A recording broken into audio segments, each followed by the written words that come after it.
Olá pessoal, tudo bem? Sejam bem-vindos ao Bioconhecer Mais. Na nossa aula de hoje, nós falaremos especialmente sobre características gerais da célula. Se você assistiu o vídeo anterior e ainda não se inscreveu, inscreva-se em nossos canais para que um grupo muito maior de pessoas possam também ser beneficiados com o conteúdo das nossas aulas. Especialmente, as células apresentam inúmeras características, e é importante destacar que existem vários tipos celulares. Na nossa aula de hoje, nós iremos falar especialmente sobre as características gerais da célula eucarionte, animal. Até porque existem as células procariontes, eucariontes vegetais, mas o foco da nossa aula hoje será sobre características gerais de célula eucarionte animal.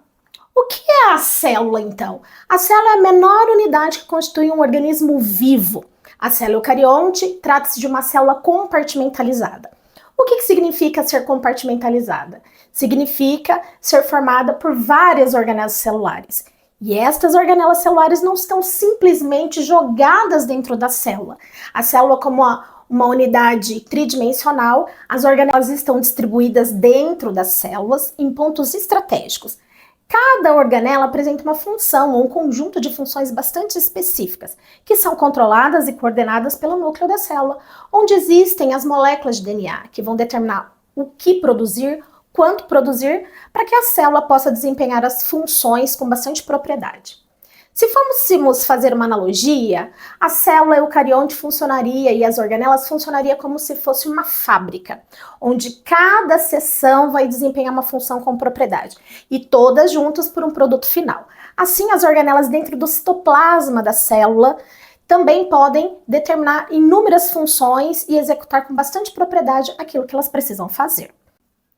Na organização geral da célula, nós podemos observar, então, que a célula é formada e delimitada pela membrana plasmática e que as organelas, como um núcleo que está localizado na posição centralizado, contém no seu interior todo o material genético, todas as moléculas de DNA que são responsáveis por determinar o que cada organela precisa fazer para manter a função da célula. Depois nós temos, em íntimo contato com as membranas do próprio envoltório nuclear, nós temos aqui as membranas do retículo endoplasmático rugoso.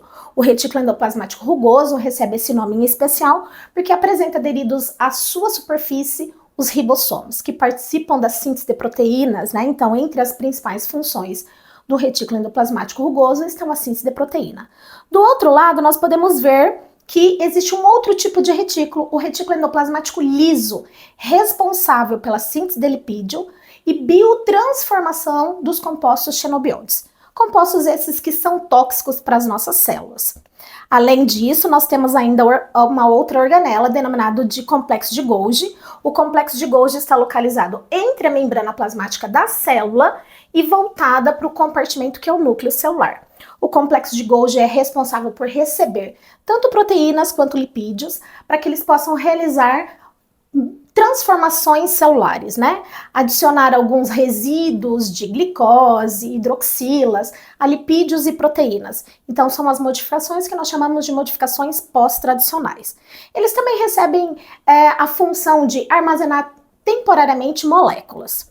Além disso, nós temos tanto ligadas às membranas do retículo endoplasmático rugoso, quanto livres no citosol, ribossomos, que são organelas não membranosas e que também fazem síntese de proteínas no subcompartimento que é o citoplasma da célula.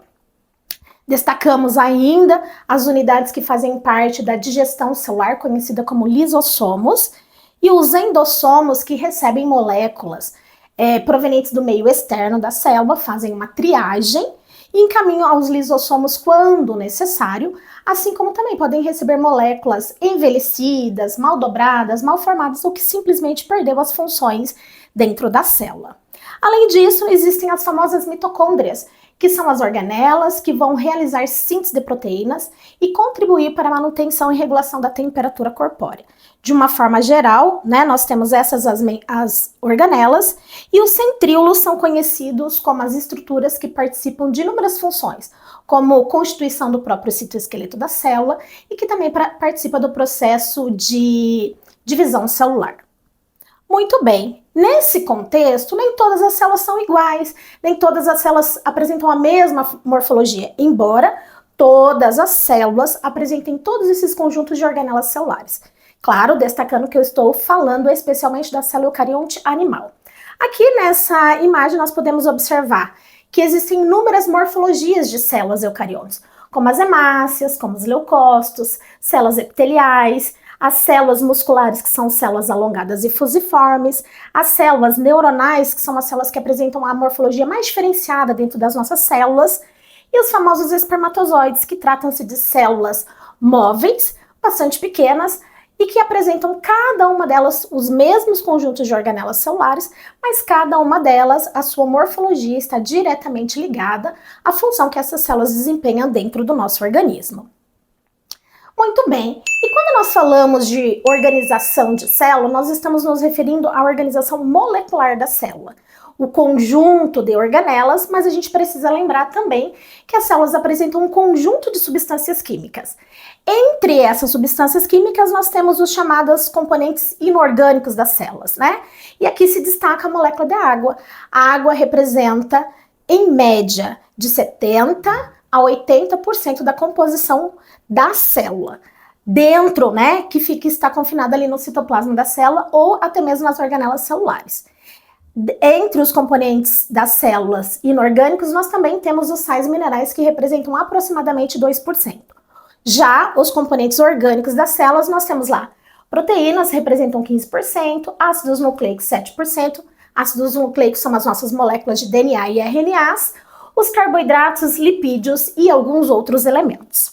Aqui, então, eu separei para vocês, né, um quadro para exemplificar, então, dos componentes que todas as células apresentam, os componentes inorgânicos são água e sais minerais. Entre os principais sais minerais que nós podemos encontrar dentro das nossas células, destacam-se ferro, cálcio, sódio, potássio e magnésio. Todos esses elementos apresentam propriedades bastante específicas, como, por exemplo, controlar e participar como cofatores enzimáticos e metabólicos, estão relacionados à manutenção da composição dos nossos ossos, transporte de gases, controle osmótico das células, entre outros. Já os componentes orgânicos são aqueles que são formados pelos elementos químicos carbono, hidrogênio, oxigênio e nitrogênio na sua composição molecular.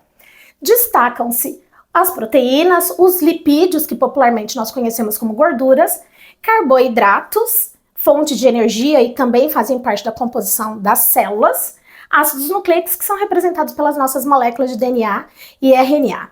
Especialmente, essas são as características básicas, tanto de organização morfológica, quanto de composição químicas da célula. Nas nossas próximas aulas, nós iremos falar com detalhes, tanto da composição dos sais, minerais e água, e dos componentes orgânicos da célula. E se essa aula fez sentido para você, não se esqueça de se inscrever no canal e clicar no sininho para que vocês recebam as notificações de novas aulas. Um abraço a todos!